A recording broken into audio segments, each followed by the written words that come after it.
मैं आज आप सब के साथ भारतीय सेना के एयर डिफेंस मेजर्स जो कि हमने इंडियन एयरफोर्स के साथ मिलजुल कर तालमेल में लिए, उसके बारे में कुछ बातचीत करूंगा।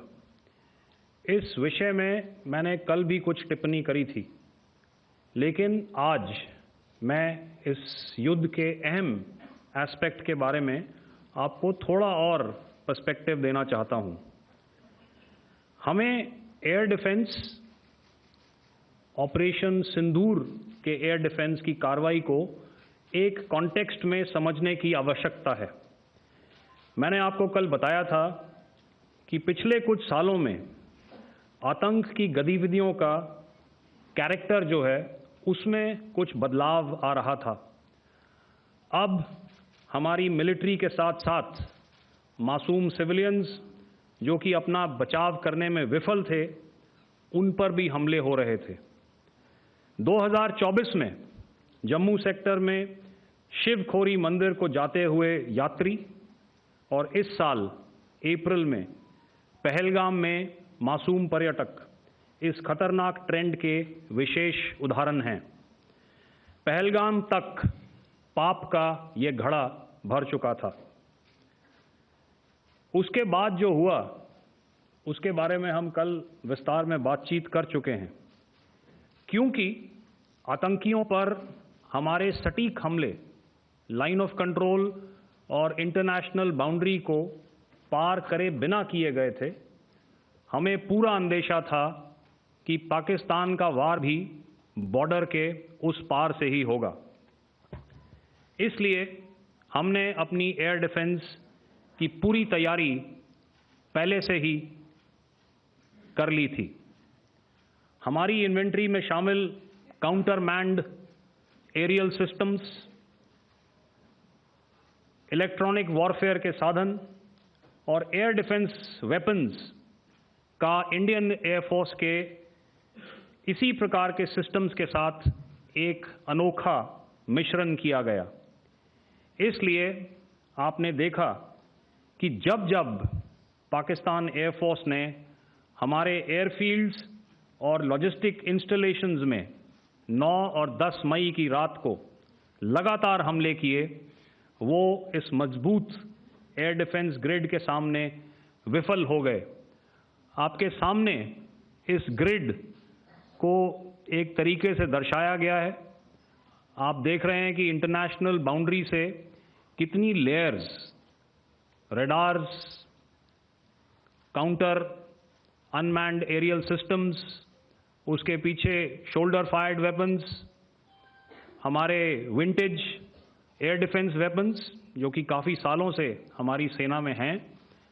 एयर मार्शल भारती ने भी उसके बारे में बात करी। और लास्ट में हमारे modern air defence weapon systems. तो कोई मौका नहीं था कि पाकिस्तान एयरफोर्स ये मल्टी टियर डिफेंस को पार करके पीछे हमारी एयरफील्ड्स या लॉजिस्टिक इंस्टॉलेशंस को टारगेट कर पाए। ये जो डायग्राम आप अपने सामने देख रहे हैं, ये मुझे एक इंसिडेंट की याद दिला रहा है। और मैं आपको इस उदाहरण के ज़रिए से एक ये एस्पेक्ट हाईलाइट करना चाहता हूँ। जब मैं स्कूल में था तो तकरीबन मेरे ख्याल से ये 70 का दशक था, और उस समय इंग्लैंड और ऑस्ट्रेलिया के बीच में, आज शायद क्रिकेट की बात भी करनी चाहिए क्योंकि मैं देख रहा था कि विराट कोहली ने टेस्ट क्रिकेट से रिटायरमेंट ले ली। कई भारतीयों की तरह वो मेरे भी फेवरेट क्रिकेटर हैं। तो 70 के दशक में ऑस्ट्रेलिया और इंग्लैंड की फेमस एशेज सीरीज चल रही थी, और उस समय ऑस्ट्रेलिया के दो बहुत तेज गेंदबाज जो कि क्रिकेट हिस्ट्री में बड़ा उनका नाम है, जेफ थॉमसन और डेनिस लिली, उन्होंने अंग्रेजी बैट्समैन और उनकी बैटिंग लाइनअप को तहस नहस कर दिया था। और ऑस्ट्रेलियंस ने उस समय एक कहावत निकाली थी, that from ashes to ashes and from dust to dust, if Thommo don't get here then Lillee surely must. और अगर आप इस लेयर को देखें तो आप समझ जाएंगे कि मैं आपको क्या बताने की कोशिश कर रहा हूं। तो अगर आप सारे सिस्टम्स को पार कर भी गए तो आपको फिर भी एयरफील्ड या लॉजिस्टिक इंस्टॉलेशन या जो भी चीज़ को आप टारगेट कर रहे हैं उसमें पहुंचने से पहले कोई ना कोई इस लेयर्ड ग्रिड का सिस्टम ज़रूर गिरा देगा। जो दुर्दशा कल आपने पाकिस्तान एयरफील्ड्स की देखी और शायद आज भी एयर मार्शल भारती की प्रेजेंटेशन में, हमारी एयरफील्ड्स हर प्रकार से ऑपरेशनल हैं। यही नहीं, पाकिस्तान के ड्रोन्स और वेपनाइज्ड यूएवीज से की गई हमलावर कोशिशें भी इस ग्रिड के कारण नाकाम हुई और जो बचे कुचे ड्रोन्स थे उन्हें हमारे शोल्डर फायर्ड हथियारों से मार गिराया गया। मैं यहाँ पर अपनी बॉर्डर सिक्योरिटी फोर्स की भी सराहना करना चाहता हूँ।